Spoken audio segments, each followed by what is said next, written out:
Scotia sabemos que existen los invertidos. Esos que no saben dónde invertir porque el mundo está patas para arriba. El que aprende al revés y al derecho sobre inversión, pero no lo hace. O tu amigo que le lleva dando vueltas un año en la cabeza qué hacer con sus finanzas. A todos ellos les decimos, bienvenidos invertidos. Scotia Fondos trae una nueva solución para ti. Muy simple y de fácil acceso, sin importar el monto que desees invertir. Scotia Portafolios. Un grupo de coaches te ayudará a diversificar tus inversiones entre 5 fondos según tu perfil de riesgo y objetivos. Deja de ser un invertido y conoce esta y otras alternativas de Scotia Fondos. Muy buenos días a todos y a todas. Muchas gracias por acompañarnos en el segundo encuentro del ciclo Impulsando Nuevas Posibilidades, llamado Claves para Diversificar el Patrimonio, organizado en alianza entre Scotia y Diario Financiero, que busca impulsar nuevas posibilidades de crecimiento económico en Chile para promover el desarrollo de las personas, las empresas y el país. En este encuentro buscamos abordar las mejores alternativas para administrar el patrimonio, ello en un escenario económico desafiante, por lo que también deseamos desmitificar escenarios. Para comenzar el encuentro de hoy, les presento a nuestro anfitrión Ignacio Ruiz Tagle, VP de Scotia Wealth Management, ingeniero industrial y experto en inversiones. Ignacio tiene más de 20 años de experiencia en estrategia empresarial y patrimonio y fue director general de gestión patrimonial en Credit Corp Capital Chile. Bienvenido, Ignacio. Hola, muchas gracias Isabel. Estoy muy contento de poder estar hoy día con usted en este segundo webinar de Impulsando Nuevas Posibilidades. Esta alianza entre Scotia y Diario Financiero busca responder al interés que sabemos despierta el acceder a asesoría financiera para acompañar a nuestros clientes en sus proyectos y nuevos desafíos, ofreciéndoles respuestas ágiles y que se adapten a sus necesidades. La asesoría financiera no solo permite tomar buenas decisiones y obtener beneficios económicos, sino que también entregar herramientas para gestionar los recursos de forma responsable y eficaz. Y de esta manera impulsa la participación de más personas en la economía, mejora su bienestar financiero y apoya el crecimiento de las personas. A partir de esta comprensión, en Scotia nos propusimos impulsar un futuro mejor para nuestros clientes de todos los segmentos, convirtiéndonos en su coach financiero, un aliado de largo plazo que los acompaña a diario y está cerca para adelantarse a sus necesidades y dar coherencia en sus distintas decisiones financieras. Con esa visión hemos desarrollado distintas herramientas e instancias, como por ejemplo el lanzamiento a fines del año pasado de la era de inversiones y wealth management, administración patrimonial, que me toca liderar, y que ofrece a nuestros clientes una asesoría integral a cargo de un equipo de expertos locales y globales centrada en la planificación financiera para cada etapa de la vida del cliente y su familia. En esta oportunidad, junto a Diario Financiero, profundizaremos en todo lo relacionado con la gestión de patrimonios en medio de un escenario global desafiante como el actual, porque tal como decimos en el banco, siempre vamos por más y queremos promover la importancia de la asesoría como un factor clave para la salud financiera de las personas. Isabel, te agradezco y te devuelvo la palabra para continuar con este webinar. Muchas gracias por tus palabras, Ignacio. Para iniciar este encuentro sobre patrimonio, diversificación y las claves para elaborar mejores estrategias en tiempos de incertidumbre, tal como tú lo habías mencionado, tenemos un interesante panel de invitados. Junto a Ignacio Ruiz Tagle, el VP de Scotia Wealth Management, nos acompañan también hoy día Paulina Yasigi, gerenta de la División de Mercados Financieros del Banco Central, y Joaquín Cortés, economista y expresidente de la CMF. Paulina, Joaquín e Ignacio, muchas gracias por estar con nosotros en esta instancia. Y ya para ir entrando en materia, les quiero hacer una pregunta a los cuatro, que me pueden ir respondiendo en el orden que ustedes quieran. Estamos hablando de diversificación de inversiones. ¿Qué entienden ustedes por diversificación? A ver, tomo la palabra, sí. Isabel, el típico ejemplo que usamos o como coloquialmente nos referimos a la diversificación es no poner los huevos, ¿no es cierto?, en la misma canasta. Eso es un tema clásico que yo creo que todos manejamos. Si nos tropezamos con la canasta, no solamente ese evento rompe un huevo, sino que rompe todos los huevos al mismo instante, lo que podría generar un drama mayúsculo. Entonces, claro, la diversificación es justamente esa táctica o esa estrategia de repartir el monto a invertir en distintos activos de tal manera de poder disminuir los riesgos de ese portafolio, ¿no es cierto? hay muchos riesgos, ¿no es cierto?, a la hora de invertir. Hay riesgos operacionales, hay riesgos de mercado, hay riesgos de la naturaleza o riesgos sanitarios como el que vivimos hace algunos años, riesgos geopolíticos, riesgos de solvencia o de liquidez, riesgos de moneda, riesgos de fraude, en fin, una serie de riesgos que uno podría decir, bueno, ese es el riesgo total de los instrumentos o de los activos que un inversionista enfrenta al momento de comprar un activo. Y se pueden separar en dos categorías. Uno es el riesgo al que afecta a todas las empresas o a todos los emisores de forma transversal, y a ese nosotros le llamamos riesgo de mercado. Y ese técnicamente solamente se puede evitar no invirtiendo en el activo. Y hay un segundo riesgo que se llama riesgo diversificable, es aquel riesgo que afecta a cada empresa, a cada industria, a cada sector de manera individual y que técnicamente lo podemos mitigar o eventualmente eliminar si es que diversificamos entre distintos tipos de activos. Entonces, esto pueden ser diversificar en activos, en tipo de activos como acciones, bonos o instrumentos alternativos, por ejemplo, o también en distintos sectores que pueden ser, no sé, pues, sector bancario, sector de servicios financieros, tecnológicos o de salud o consumo, etcétera, y también, por supuesto, en distintas geografías, como podría ser Estados Unidos, Europa, Asia, etcétera. Yo pensaría que eso más o menos define la diversificación en un portafolio, Isabel. Perfecto, muchas gracias, Ignacio. Paulina, ¿qué es para ti la diversificación? Bueno, muchas gracias por la invitación. Yo creo que Ignacio lo explicó muy bien, y yo creo que para agregar algunos elementos que quizá quedaron fuera de la explicación de Ignacio, que estaba bastante completa, es que cuando pensamos en diversificar una cartera, lo que estamos haciendo en realidad es, a ver, tengo un portafolio de inversiones que en realidad son mis ahorros, y que, como decía Ignacio, no quiero poner todos los huevos en la misma canasta. Si se me cae esa canasta, se me rompen los huevos y quedé sin nada. Entonces, lo que uno busca es diversificar a través de los diferentes mercados, clases de activos, tratando de diversificar los riesgos que muy bien mencionó Ignacio. Porque acá lo importante que tenemos que tener en mente es que cuando yo busco una inversión y busco un retorno positivo en el promedio, ¿cierto?, lo que estoy expuesto es a diferentes riesgos, que lo que van a hacer es que ese retorno, que en promedio va a ser positivo, va a ser algunos años alto y otros años va a ser bajo o negativo. Y esa es la desviación estándar o la volatilidad de la que tanto hablamos. Entonces, siempre tenemos en mente ese riesgo y tenemos que al final ir a buscar retornos, pero lo más importante es administrar los riesgos, ¿ya? Y probablemente en la administración de los riesgos, en que pensamos en la volatilidad de un activo, lo que tenemos que pensar es cómo ese activo y esa volatilidad de ese activo le aporta a este portafolio, ¿ya? La idea es que lo que haga en total es bajar la volatilidad del portafolio. Entonces puede ser que se correlacione poco con los otros activos o que incluso se correlacione negativamente. Cuando un activo sube, el otro baja.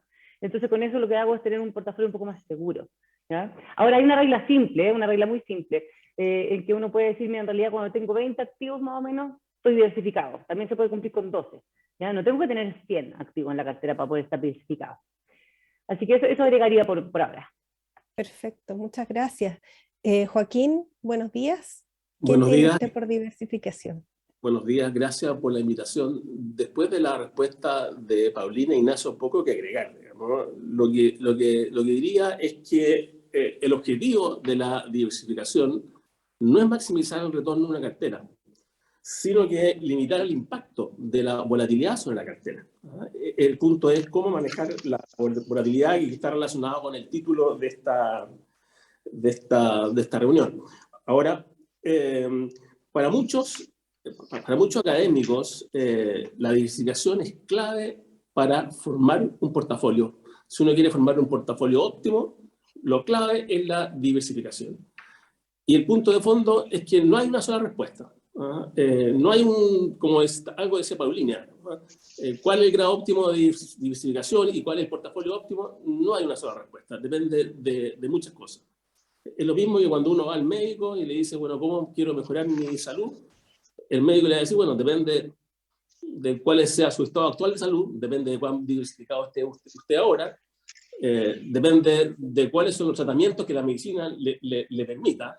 No toda la gente puede diversificar igual, unos tienen los grandes manejadores de portafolio pueden lograr un alto grado de diversificación, las personas naturales a lo mejor pueden lograr un menor grado de diversificación, Y ahí hay una tarea para los bancos, digamos, una tarea para los asesores financieros, digamos, de diseñar instrumentos que permitan a la persona común y corriente de lograr carteras diversificadas.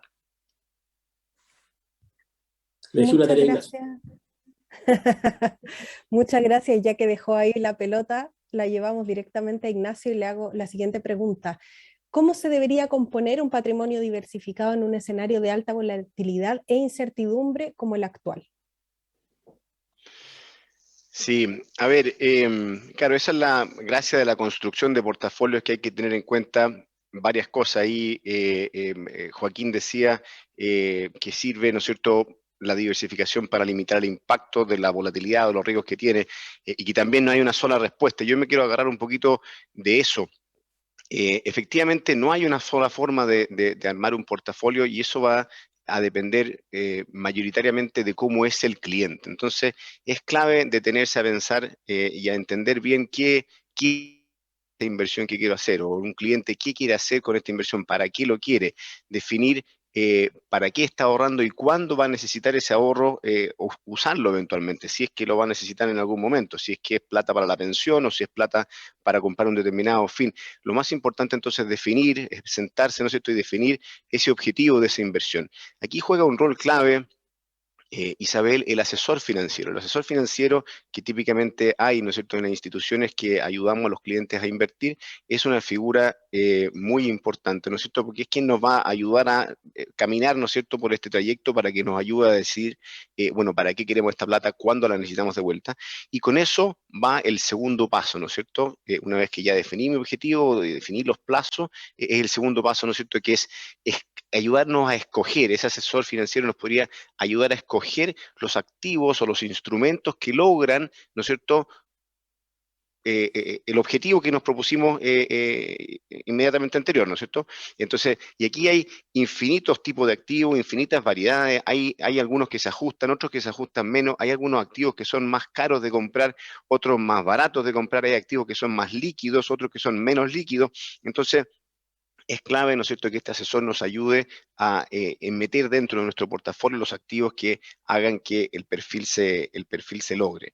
Y luego también una parte muy importante es, en el tiempo, aconsejar y rebalancear. El inversionista tiene que tener una cierta cantidad, ¿no es cierto?, de virtudes que yo llamo, no sé, la resiliencia, la paciencia y perseverante, porque justamente en el tiempo va cambiando la composición del portafolio y uno tiene que volver a lo básico, ¿no es cierto?, volver a lo que inicialmente se propuso como objetivo, y estar seguro que el portafolio en todo momento va comportándose de la forma que originalmente se había querido, y hacer los ajustes necesarios para que así sea. Entonces, lo primero y lo más clave para definir un portafolio es ver para qué lo quiero, primero, para qué plazo lo quiero y para qué objetivo estoy ahorrando.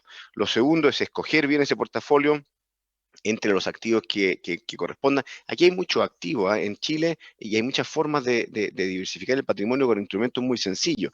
Por ejemplo, el clásico fondo mutuo nos ayuda mucho, porque ya es un instrumento diversificado. Pueden haber fondos mutuos de renta fija, fondos mutuos de renta variable, fondos mutuos, fondos de inversión también de activos alternativos, y que todos ellos con la composición ajustada es la que nos permite esta diversificación que estamos hablando al principio.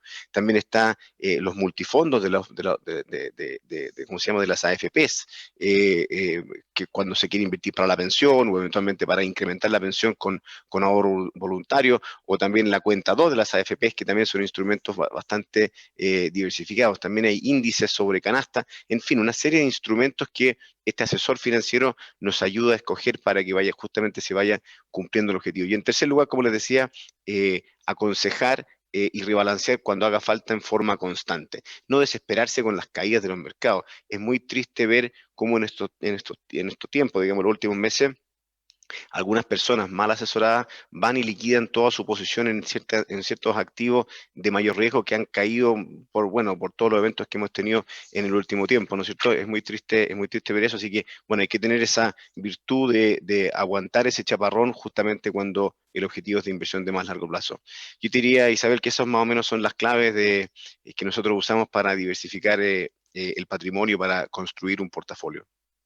Gracias, Ignacio. Eso empalma bien también con lo que había mencionado antes Paulina, de que en una inversión, en un plazo de inversión, hay caídas, evidentemente, en algún momento, y es para eso que uno tiene en el fondo estos buffers que sirven como para amortizar un poco, pero las caídas son parte del proceso de inversión generalmente, ¿no? Quiero hacerle ahora una pregunta a Paulina. ¿Por qué es importante la diversificación, pero para la estabilidad financiera en general? ¿Y cómo influyen los factores externos en los mercados locales? Gracias, Isabel. Mira, esa es una tremenda pregunta y la verdad es que me cuesta mucho responderla en un tiempo corto, porque la verdad es que da para muchas aristas, se podría decir. Pero yo creo que lo más importante es aquí, primero, definir lo que es estabilidad financiera, porque podemos quizá entenderlo como diferentes aspectos, pero finalmente la definición que quizá podríamos decir es que es una situación en que el sistema financiero, y un sistema financiero está compuesto por intermediarios financieros, distintos mercados, infraestructura de mercado, etcétera, sea capaz de resistir periodos de volatilidad y periodos en que tienes correcciones en los mercados, en que tienes de repente estrechez en la liquidez de forma importante y que el mercado sea capaz de resistirlo y ser resiliente a este. Eso es estabilidad financiera, puesto en simple, digamos. Y para eso se toman ciertos resguardos, ¿cierto? Se pide que los bancos tengan ciertos niveles de capital, los fondos mutuos están regulados, etcétera, etcétera. Entonces, existen muchos factores que inciden en la estabilidad financiera, y yo diría que a tu pregunta, en realidad uno tiene que pensar que es primero el huevo o la gallina. Necesito la estabilidad financiera para poder acceder a portafolio diversificado, y necesito diversificación para tener estabilidad financiera, ¿ya? Porque en el fondo, si tengo que relacionar la estabilidad financiera a la diversificación de portafolios, que es lo que estamos conversando hoy día, probablemente la manera más directa es la de pensar en que la diversificación de portafolio o de nuestros ahorros es la causa y es la consecuencia de un sistema financiero sano. O sea, a ver, un mercado de capitales profundo, que es lo mismo, ¿cierto?, que un sistema financiero sano, incentiva el ahorro, y con ello, por supuesto, se facilita la inversión, porque el ahorro encuentra distintas vías por las cuales se puede invertir y diversificarse. Facilita instrumentos para poder manejar los diferentes riesgos, que es lo que mencionábamos antes, los diferentes mercados que ha mencionado Ignacio. También te permite, por ejemplo, realizar un hedge o cobertura. Un mercado financiero sano facilita la obtención de créditos de largo plazo, y hay quienes también te pueden dar ese crédito. Estamos hablando de crédito de largo plazo para una persona que quiere comprarse una vivienda, o puede financiar un hospital o una carretera. Y también, por supuesto, todo esto es muy importante porque aumenta la capacidad de nuestra economía para absorber shocks externos. ¿No es cierto? Que tu siguiente pregunta. Ahora, quiero destacar lo que decía Ignacio antes, la diversificación obviamente que tiene altas caras. Es muy importante tener claro que tiene diferentes actores. Entonces, Ignacio mencionaba los multifondos, las AFP, los tipos distintos de fondos mutuos, hay diferentes fondos de inversión. Es importante también tener diferentes canales y actores a los cuales yo puedo acceder para diversificar mis ahorros. Ahora, cuando pensamos en los factores externos, bueno, la verdad es que los factores externos impactan nuestra economía por diferentes canales. Los factores externos impactan por el lado real, mi crecimiento en exportaciones, el crecimiento del país, la capacidad que tengo de importar barato o caro, el tipo de cambio, por supuesto, el canal financiero real, los precios del mercado financiero, las bolsas que se correlacionan, hay posibilidades de arbitraje, hay distintos canales. También el canal de las expectativas, porque no tenga transacciones y las solas expectativas que contagian los mercados. Y por supuesto los mercados, tengo, como ya mencioné, el tipo de cambio, las bolsas, pero también tengo la renta fija, las tasas de interés, los derivados, etc. Hay muchos canales a través de los cuales nosotros, como economía pequeña y abierta, nos contagiamos de todos los ruidos o shocks externos que hay en los mercados externos. Muchas gracias, Paulina, por tu respuesta. Ahora le voy a preguntar a Joaquín. Cuando usted fue presidente de la CMF, la Comisión para el Mercado Financiero, advirtió sobre el efecto inflacionario en los retiros de fondos de pensiones. La guerra en Ucrania y otros factores externos, como estábamos hablando con Paulina, también han presionado al alza los precios. ¿Qué inversiones permiten protegerse de la inflación y del alza de tasas de interés que ha sido resultado de este escenario? Sí, Isabel, la Comisión para el Mercado Financiero no es supervisora de los fondos de pensiones, pero sin embargo tiene un mandato de velar por el correcto funcionamiento del mercado de capitales, por el desarrollo del mercado de capitales y también por la estabilidad financiera. Y es por eso que nos convidaron varias veces a testificar al Congreso sobre el retiro de los fondos sobre el impacto del retiro de los fondos de pensiones. Y más que el tema de la inflación, nosotros hicimos ver que, dado que el volumen de activos a liquidar por parte de esto era importante con respecto a lo que se transa normalmente en el mercado. Esto iba a tener impacto sobre los precios de las acciones, sobre las tasas de interés, sobre los spreads de los bonos, etc. Y eso fue, al principio no se notó porque el Banco Central implementó algunas medidas mitigadoras, pero al final se provocó un cambio estructural en el mercado de capitales que lo estamos viendo todavía. Ahora, yendo a tu pregunta, ¿qué inversiones permiten protegerse de la inflación y del alza de tasa de interés? Yo sé que me convidaron aquí por ser ex presidente de la CMF, pero también quería decir de que este tema a mí me gusta porque fui como 15 años un gerente de inversiones, entonces estos temas eran de mi vida corriente, digamos. Y cuando era gerente de inversiones siempre estaba leyendo estudios, reportes, etc. Y lo último que leí fue una publicación que hace Goldman Sachs, que le hace una encuesta a todas las compañías de seguros, a las grandes compañías de seguros globales, digamos, que representan más de 13 trillones de dólares, digamos. Es como la mitad de los activos que maneja la industria global de seguros. Y efectivamente les preguntaba cuáles eran las mayores preocupaciones que tenían ellos para el 2022-2023. Y la respuesta era la de esta reunión, digamos. O sea, era la inflación, y los efectos que políticas monetarias contractivas podían tener sobre la economía. Y también les preguntaban qué clase de activos proveían el mejor hedge contra la inflación. Y la respuesta fue los bienes raíces, los bonos a tasa flotante, las acciones y los commodities. Esas fueron sus respuestas. Y esas son las respuestas que tradicionalmente uno encuentra en los mercados desarrollados. Pero en Chile tenemos algo que es maravilloso, que es la unidad de fomento. Y si uno mira en Chile la asignación que le dan los institucionales a los bienes raíces es mucho menor, porque es la unidad de fomento la que le permite cubrirse de estos riesgos de inflación. Y tenemos un tesoro y un banco central que, más el tesoro, digamos, que emite instrumentos denominados UEF hasta 20 años plazo. Ahora, la verdad es que cuando todos quieren protegerse de la inflación, van a demandar estos instrumentos y el precio de estos instrumentos va a subir y el retorno va a caer, digamos. Por lo tanto, de repente puede que la tasa de interés que devenga no sea tan atractiva. Y si uno no está conforme con estos instrumentos, puede buscar, también hay bonos corporativos que tienen tasas mayores, tienen spread sobre los bonos soberanos, que dan mejores retornos. Pero aquí la recomendación es que, como al comprar bonos corporativos, se está incurriendo en riesgos de crédito y otros riesgos, ¿no? Es mejor acudir a un especialista, digamos, que le forme la cartera. Ahora, me estoy tomando mucho tiempo, pero cuando llueve todos se mojan, ¿no? Y los portafolios van a sufrir por el alza de tasas cuando la autoridad monetaria sube tasas de interés, ¿no?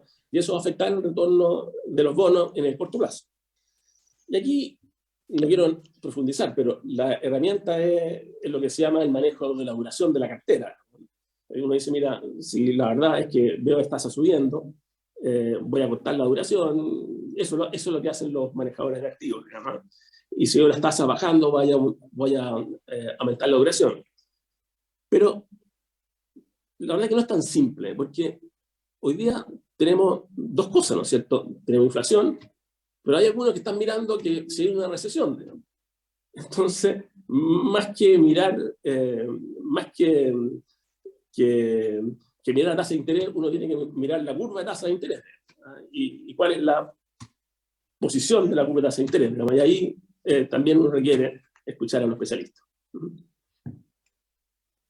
Muchas gracias, Joaquín. Introdujo un elemento que es súper interesante, que tiene que ver con las expectativas de recesión, que no solo en nuestro país, también están en Estados Unidos, y en el fondo eso refleja que estamos ante un escenario económico mundial que está siendo de bastante incertidumbre y volatilidad, más allá de nuestros propios factores, digamos, locales. A quienes se están uniendo a nuestra transmisión, les recordamos que estamos en el segundo encuentro del ciclo Impulsando Nuevas Posibilidades, analizando las claves para diversificar el patrimonio en tiempos de incertidumbre. A través del análisis de estos expertos, buscamos desmitificar escenarios y entregar herramientas para quienes estén pensando en acceder a nuevas oportunidades de crecimiento.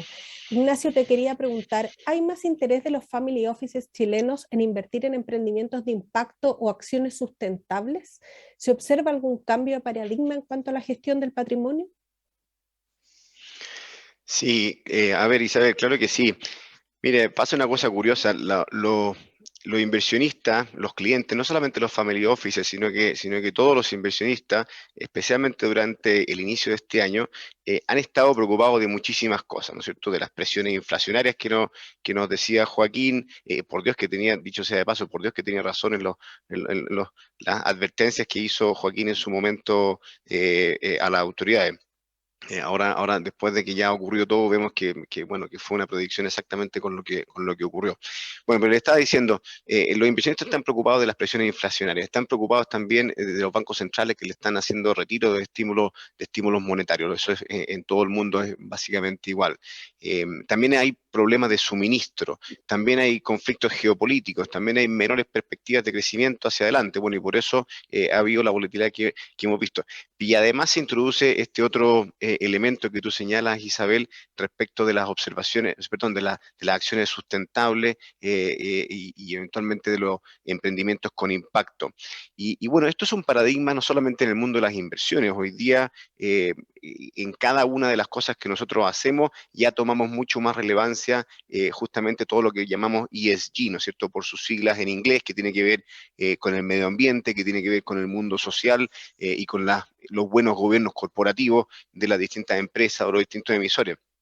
Entonces, claro, esto toma relevancia no solamente en las inversiones que estábamos viendo nosotros, sino que también en todo nuestro consumo. Probablemente hoy día todos los que estamos aquí y todos los clientes también han modificado su consumo hacia tener una mayor participación tanto medioambiental, social o de gobierno corporativo. Bueno, y en las inversiones es exactamente lo mismo, ¿no es cierto? Ahora, eso tiene una dificultad adicional, que justamente es cómo medir en un determinado activo que uno compra, cómo uno mide cómo está haciendo esa compañía respecto de estos parámetros que hemos dicho. Entonces, eso agrega una dificultad adicional. Y lo otro es que típicamente, o podría pasar, que en el corto plazo, este tipo de emprendimiento, este tipo de empresas, pudiesen presentarse como menos rentables que otras que no tienen esas preocupaciones de sustentabilidad, por ejemplo, en el corto plazo.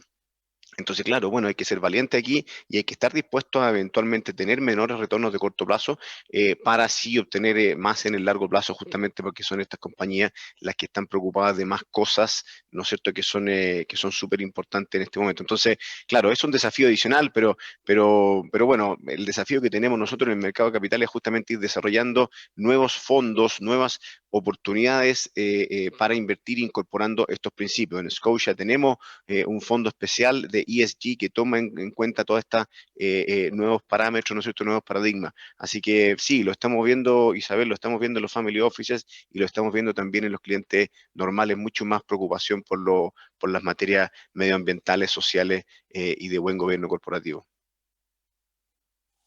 Excelente, tal como Ignacio mencionaba, también pasa en los consumidores que se prefieren las marcas que tienen algún tipo de compromiso o alguna misión particular que tenga que ver con medio ambiente, con igualdad o con buen gobierno corporativo en general, ¿no? Paulina, te quería preguntar a propósito de lo que estamos hablando en un contexto de incertidumbre, ¿con qué batería de herramientas cuenta el Banco Central para mitigar la volatilidad y entregar estabilidad a los mercados financieros? Ya sí, Isabel. Bueno, es súper importante cómo tú fraseaste la pregunta, porque justamente la batería de instrumentos que tiene el Banco Central, o por lo menos las que recordamos, ¿no es cierto?, que fueron puestas en marcha desde el estallido social y durante la pandemia y luego después los retiros, son todas buscando mitigar o intentando evitar que haya inestabilidad financiera, ¿cierto? Y son para periodos puntuales, son para situaciones excepcionales. De hecho, se llaman medidas excepcionales, están subidas en la página web del Banco Central, información completamente transparente. Ahora, lo importante es entender que todo esto lo hace el Banco Central porque uno de los objetivos es garantizar el adecuado funcionamiento de la cadena de pagos, ¿ya? Y esto implica velar por la estabilidad financiera. Eso es parte de la LOC, de la Ley Orgánica Constitucional, que tenemos como mandato como Banco Central. Y esto nos lleva a que excepcionalmente tengamos que tomar estas medidas y que tratamos de contrarrestar estos shocks internos o externos, ¿ya? Y lo que obviamente tenemos que buscar es que ninguna de estas medidas que tomemos esté en contraposición a lo que estamos buscando nosotros como objetivo en la política monetaria. Ahora, súper importante destacar que esto no solamente lo lleva a cabo el Banco Central chileno, sino que tú lo ves como una acción muy general de los bancos centrales en todo el mundo, y que el ámbito de acción está situado en el corto o mediano plazo, y no en horizontes más largos, o no en cambios estructurales, donde la efectividad de lo que puede hacer un banco central es casi nulo. Y si tú actúas en situaciones no excepcionales y no de alta volatilidad, sino que constantemente, al final lo que terminas haciendo es generando distorsiones en el mercado, y riesgo moral también. Entonces es importante entender que el Banco Central actúa solamente en situaciones excepcionales, ¿ya? Y ahora la batería de herramientas, la verdad es que yo lo simplifico mucho, porque creo que en la simplificación se entiende. El Banco Central lo que hace es entregar liquidez, y lo hace a cambio de algo, un colateral, en el fondo una garantía. Si yo le presto, habitualmente el Banco Central ha actuado con los bancos, en situaciones excepcionales ha actuado con otros actores en el mercado, le entrega liquidez y recibe una garantía a cambio. ¿Cuál es la diferencia de los diferentes instrumentos que pueden ver ustedes en la página web del Banco Central?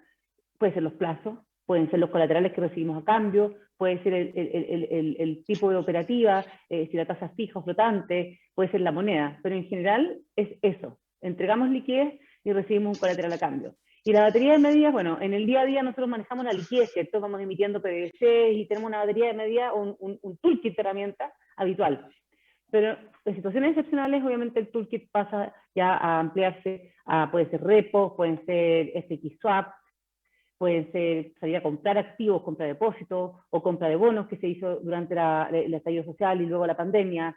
Se puede hacer muy ocasionalmente intervención en el mercado cambiario, buscando bajar la volatilidad, no necesariamente bajar el nivel.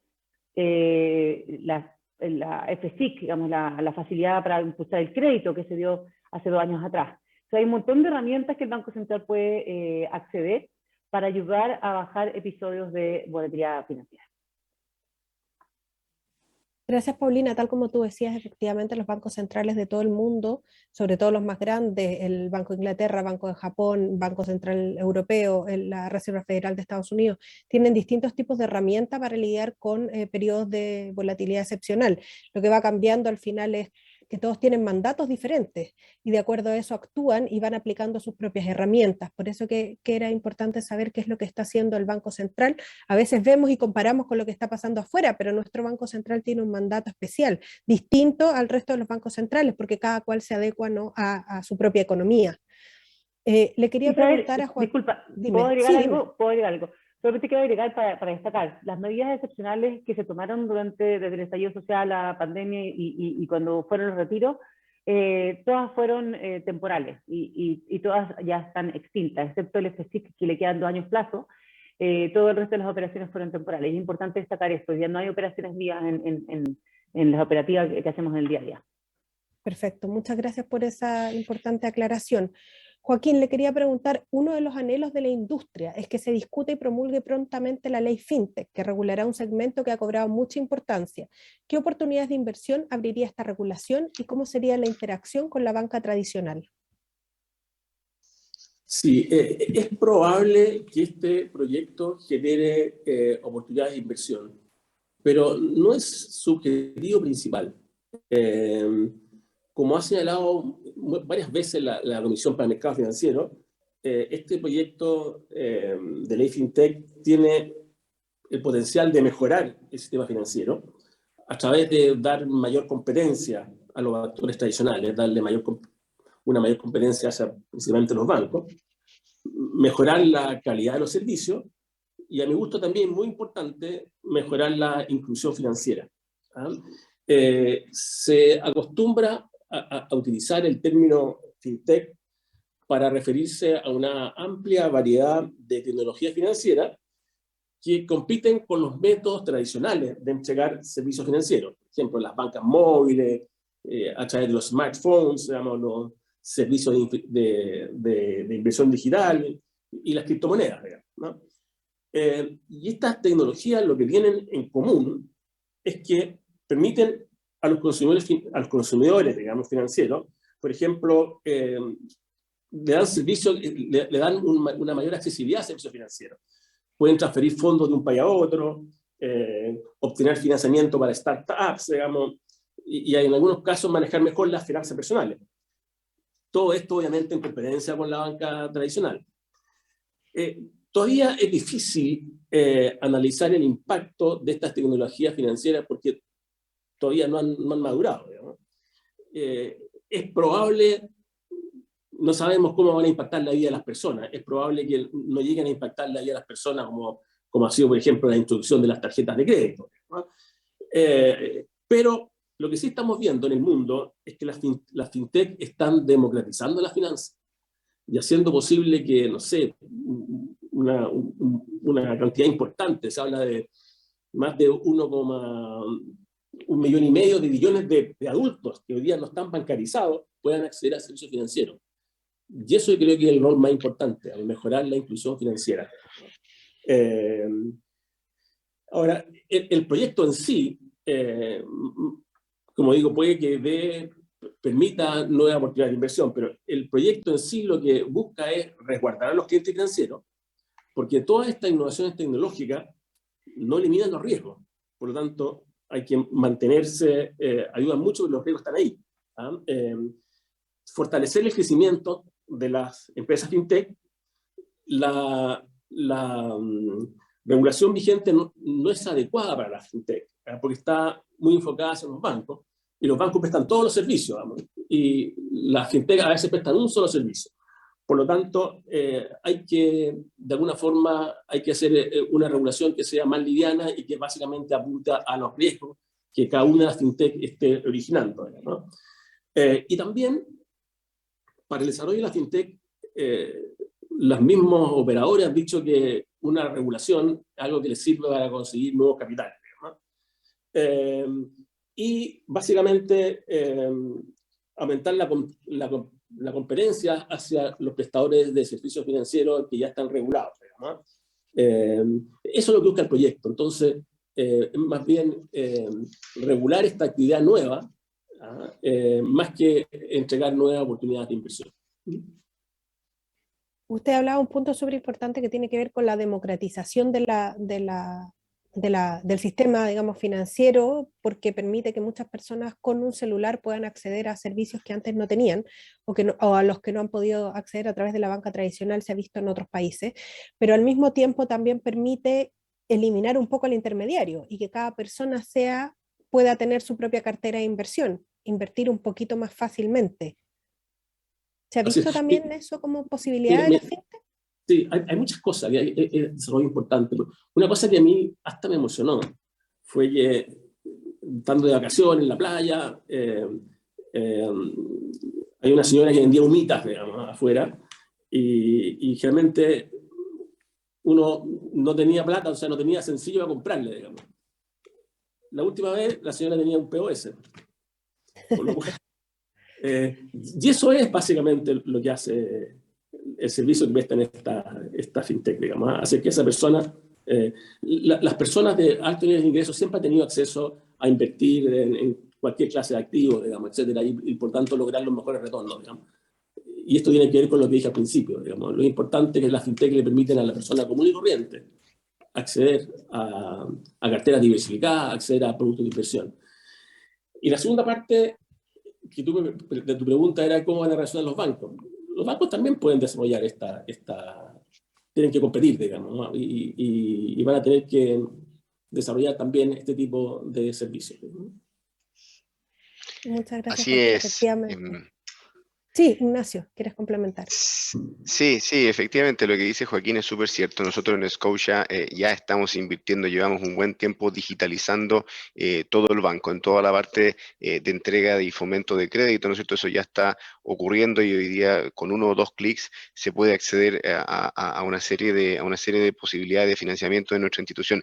Ahora también desde el punto de vista de inversiones, también estamos haciendo inversiones importantes ahí justamente para democratizar ese acceso a la inversión. Hoy día y en los próximos meses estamos prontos a lanzar al mercado un asesor automatizado, un asesor robotizado que justamente prescinde de un ser humano, al menos al principio, ¿no es cierto?, para ayudar a la persona a escoger cuáles son sus objetivos de inversión, escoger también cuál es el portafolio que va a usar y también en el tiempo va rebalanceando eso. Y todo eso de forma automática, ¿no es cierto?, es lo que típicamente se llama un robo-advisor, ¿no es cierto?, un asesor robotizado. Y eso es lo que estamos nosotros prontos a lanzar al mercado en algunos meses y justamente busca masificar, ¿no es cierto?, o democratizar el acceso a buenas inversiones diversificadas y cuidando ese patrimonio en el largo plazo. Muchas gracias, Ignacio. Quería retomar un poquito lo que dijo Joaquín del POS en la playa. Ahora uno ve que en la mayoría de las ferias artesanales los vendedores tienen acceso a POS y con eso uno puede pagar con tarjeta. En momentos en que durante la pandemia, recordemos, escasearon las monedas, la gente accedía poco al efectivo porque no salía de su casa, no iba al cajero automático y se acostumbró a usar las tarjetas de crédito y las tarjetas de débito. Entonces, acceder, digamos, que más emprendedores puedan acceder a ese tipo de herramientas es súper valioso porque les abre la puerta a nuevos clientes y a personas que no necesariamente andan con efectivo, que ya es casi la mayoría, ¿no? Que el efectivo se está quedando bastante atrás en nuestro país. Estamos llegando ya casi al final de nuestro encuentro y por lo mismo quería terminar preguntándole a los cuatro la misma pregunta. ¿Qué debería inspirar a los inversionistas a diversificar y buscar nuevas posibilidades? Partimos con Ignacio. Sí, a ver, yo creo que ya hemos hablado bastante de diversificación, ¿no es cierto?, y composición de portafolio, así que yo creo que ya debiesen estar autoinspiradas las personas a querer hacerlo. Ahora, adicionalmente, ¿qué podemos decir? Son 200 años de historia y quizás más, ¿no es cierto?, y premios Nobel los que han ocurrido, los que han demostrado que la diversificación fomenta, ¿no es cierto?, mejora en el largo plazo las rentabilidades que obtienen los inversionistas. Así que ese puro hecho debiese ya inspirar a los inversionistas. Ahora, adicionalmente quería mencionarles unos datos de un estudio que publicó Scotia Wealth Services hace algunas semanas atrás y que justamente miró los últimos 20 años de retornos del S&P 500, ¿no es cierto?, este principal índice de Estados Unidos que compone diversificadamente 500 empresas en diversas industrias. Y logró resultados que son, la verdad, que sorprendentes. Lo que aquí se vio es que no hay que perder de vista el largo plazo y hay que tener conciencia, ¿no es cierto?, de que los retornos mejoran mucho con el paso del tiempo. En específico, lo que se vio aquí es que si es que una persona hubiese invertido en cualquier momento de los últimos 20 años, habiendo pasado 10 años, ya esa persona habría obtenido resultados positivos siempre. O sea, en cada momento de los últimos 20 años, si tú esperas 10 años, habrías tenido un retorno positivo con certeza. Y ese número baja, ¿no es cierto?, en la medida que vamos achicando el plazo. Por ejemplo, en un año, y que es una gran noticia también, ¿no es cierto?, si yo me espero un año con mi inversión, en un 85% de las veces voy a haber tenido resultados positivos. Entonces, eso es lo que quería tratar de dejar aquí, digamos, de que hay que tener paciencia y que no desesperarse con las caídas abruptas de los mercados, porque típicamente, normalmente, estas se van a recuperar y ya hemos visto que al menos siempre van a tener retorno positivo al cabo de 10 años, y eso es lo que vio este estudio. Así que, bueno, ese sería mi comentario, Isabel. Muchas gracias, Ignacio. Paulina. Bueno, yo creo que Isabel es súper importante tu pregunta porque también va hacia un aspecto que yo quería destacar, que aquí estamos tratando, ¿cierto?, de llegar a muchas personas a través de la plataforma que estamos conversando hoy día. Y la idea justamente es que se entienda que esto no es para unos pocos, ¿ya? Y esto lo hemos dicho varias veces, el mercado capital es de todos y es para todos. Tenemos que entender que cuando hablamos de patrimonio, si bien es una palabra que suena muy pomposa a veces, ¿cierto?, el patrimonio de sus orígenes está asociado quizá a lo que recibimos de nuestros padres, ¿cierto?, como una especie de herencia. En realidad el patrimonio hoy día, visto, digamos, para la persona de a pie, es cuánto tenemos hoy día de bienes, principalmente bienes, obviamente también podemos considerar nuestro patrimonio neto, podemos considerar nuestras deudas, pero todos los bienes y principalmente consta de nuestro ahorro. Entonces, es muy importante entender que esto, la posibilidad de acceder a ahorrar y a invertir es de todas las personas y tenemos que, obviamente, quizá ir expandiendo, y como comentaba Joaquín hace un rato, sobre todo con los avances digitales, ir facilitando el acceso para todas las personas a este tipo de distintos tipos de ahorros y distintas oportunidades de inversión, como mencionaba Ignacio. Ahora, importante también destacar el rol que ha tenido el Banco Central, ¿no es cierto? El alza de tasas de interés, el alza de tasa de política monetaria, justamente para incentivar más al ahorro. Y es importante, esto se ha ido digamos, la política monetaria se ha ido transmitiendo. Vemos hoy día que invertir en depósitos está pagando tasas altas, y con eso estamos tratando de incentivar que las personas, en vez de consumir, ahorren más, ¿ya? Y por supuesto también es muy importante, y algo que hemos ido destacando, que como Banco Central se puso en consulta una nueva normativa sobre el ahorro, en que estamos digamos, a punto de emitir sugerencias para incentivar el ahorro en diferentes formas, pero sobre todo en US, también como comentaba Joaquín antes, que hoy día es algo que está siendo muy demandado y es muy necesario para las personas. Yéndonos de nuevo un poco al punto de cuando hablábamos de los retiros, efectivamente esto es súper importante, el énfasis que tú haces en lo que está haciendo el Banco Central para impulsar el ahorro, ya que hubo como exceso de consumo durante estos últimos 2 años de pandemia, gracias a las ayudas estatales y debido al retiro de los fondos, se produjo un consumo muy grande, que fue el que al final hizo crecer la economía, pero es el que se puede decir más o menos ficticio, ¿no? Porque fue un exceso de consumo que en condiciones normales no habríamos tenido. Claro, o sea, en todas sus formas fue un desahorro, ¿cierto? Teníamos un ahorro para nuestras pensiones y para la vejez, y hubo un desahorro.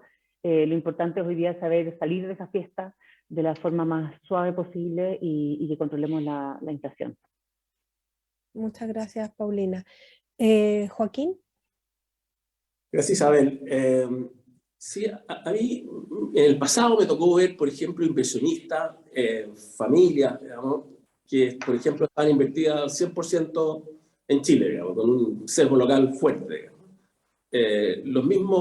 Las mismas FP empezaron a invertir fuera de Chile en la segunda parte de los 90, después de una crisis hídrica muy importante, que significó importantes pérdidas porque tenía una cartera muy concentrada en empresas eléctricas, ¿no? Ahora, yo pienso que uno de los motivos para no diversificar tiene que ver con la arrogancia. Y perdón una anécdota, ¿no? Me acuerdo que una vez mi hijo mayor estaba participando en un concurso de la bolsa sobre cartera, sobre quién tenía la mejor rentabilidad, y me fue a preguntar a mí, digamos, qué tenía que hacer, y yo le di una clase de diversificación. Y me miró y me dijo, tú no entendís nada, me dijo, con eso yo no voy a ganar, ¿no? A lo más yo voy con el promedio, y tenía razón, ¿no? Pero claro, él no tenía, si no ganaba no pasaba nada, ¿no? Ahora, hay gente que no le gusta la diversificación. Por ejemplo, el famoso inversionista Warren Buffett dice que la diversificación es una protección contra la ignorancia, ¿no? Y también ha dicho que la diversificación es para gente floja, ¿no? Ahora, sí ha reconocido que no hay nada malo en eso, digamos, ¿no? Hay otro famoso inversionista ya retirado, que era el que manejaba el Magellan Fund de Fidelity, que decía que la diversificación era un gran error, ¿no? Y que él le ganaba siempre al S&P. ¿No? Yo siempre le gano al S&P, digamos, y no tengo por qué diversificar, digamos, solo compro las buenas ideas. La verdad que ahí, bueno, no voy a explicar eso, pero hay un poquito de trampa en eso, ¿no? Y el más divertido, un señor que se llama Will Rogers, que decía que para qué diversificar si lo que hay que comprar en las acciones que subían nomás, no las que bajan. Por lo tanto, hay mucho de arrogancia en eso, ¿no? Ahora, ¿por qué hay que diversificar? Porque a mí uno de los conceptos que más me sirvió en la universidad es el tema del ceteris paribus, ¿no? Uno siempre tiene una idea de lo que va a pasar en el mundo, digamos, pero eso es sujeto a que todo lo demás esté constante, y eso nunca pasa, ¿no? Siempre hay cosas. ¿Quién pudo predecir la pandemia? Yo siempre miro una cosa que se llama el World Risk Report, que dice cuáles son los mayores riesgos que va a enfrentar el mundo, y la verdad que recién están apareciendo la importancia de los virus, digamos. Entonces uno no sabe lo que va a pasar, digamos. y cuando las crisis llegan ya es muy tarde. O sea, uno tiene que prepararse para las crisis antes que lleguen, ¿no? Entonces, eso es lo que ayuda a la diversificación. La diversificación ayuda es que cuando aparecen cosas que no estaban en el radar, ¿ya? Yo no enfrente pérdida importante. Y para terminar, el botón que me alargue, ¿no? ¿Tengo algunos minutos más, Isabel? Sí, no hay ningún problema, estamos bien con los Fíjate tiempos. que yo, cuando fui gerente de inversiones, tuve el privilegio de conversar varias veces con quien yo considero el padre de las finanzas modernas, que es Harry Markowitz, que fue premio Nobel el año 90, creo. Y yo siempre le hacía la misma pregunta. La primera pregunta que le hice es que cómo veía los mercados para el periodo siguiente. Y me miró con mucha ironía y me dijo, random, aleatorio. Entonces, la próxima vez le pregunté la misma pregunta, pero distinta. Le dije, ¿cómo veía la economía del mundo? Si era crecer más o menos. Y me miró de nuevo y me dijo, random, aleatorio. Después le pregunté si pensaba que, la tercera vez, digamos, él venía mucho a Chile, digamos, ¿no? Le pregunté si creía que la humanidad estaba progresando, que el hombre iba a ir cada vez mejor, etc. Me miró y me dijo, random. Y la última vez que vino, pues conversamos harto, y era un tipo muy asequible, me dijo, mira, yo sé que tú siempre me haces la misma pregunta. Y siempre, y la vas cambiando, pero es la misma pregunta. Y yo varias veces estaba a punto de caer en la tentación, me dijo, de contestarte lo que yo pienso. Pero me di cuenta que la respuesta técnica siempre es que el mundo es aleatorio. Y eso es lo que tienes que tener claro. Y no es que yo no tenga una visión, me dijo, de lo que va a pasar, pero ser hispánico. Y eso no existe. Entonces, creo que eso es justamente lo importante, ¿no? Yo creo que las inversiones, las finanzas, hay que mirarlas en forma humilde, porque uno no sabe todo lo que va a pasar, y la diversificación ayuda justamente a eso. Eso es lo que podría agregar yo a lo que dijo los demás expositores. Muchas gracias, Joaquín. Creo que también un elemento súper importante ahí que introdujo fue el tema de diversificar también de acuerdo a zona geográfica, ¿no? No poner todo en Chile, sino también estar viendo qué es lo que pasa con los mercados emergentes, con los mercados avanzados, porque además, de acuerdo a la zona geográfica, las realidades son bastante diferentes también. Entonces hay que tener ojo ahí al momento de invertir. Estamos terminando y quisiera hacerles como un breve resumen de los aspectos que me parecieron más importantes que fueron diciendo los tres. Uno es que la diversificación es no poner todos los huevos en la misma canasta. Creo que eso es algo que podemos sacar que los tres estuvieron de acuerdo. Diversificar no es maximizar retornos, sino minimizar los riesgos. Creo que eso también es súper importante. Y tiene que ver con lo que decía Joaquín de las crisis. Hay que estar preparado porque en cualquier momento surge una crisis. Es lo más difícil del mundo predecir cuándo vienen las crisis. Lo certero es decir, viene una crisis. ¿Cuándo? Es lo que la gente no puede predecir. Si en 2 años más, 5 años más, 10 años más, porque sabemos que la economía es cíclica. Otro de los puntos que ustedes enfatizaron fue no hay que perder de vista el largo plazo. Las inversiones se ven en periodos de largo plazo y por lo tanto puede haber caídas en el corto y en el mediano plazo, pero lo importante es mirar el largo plazo de inversión. Otro de los temas que me parecieron importantes, no hay una sola fórmula, sino que depende de cada persona y de su objetivo de inversión. Por lo tanto, uno debería tener una inversión customizada, digamos, no es la misma fórmula para todos dependiendo de la edad, dependiendo qué es lo que busca.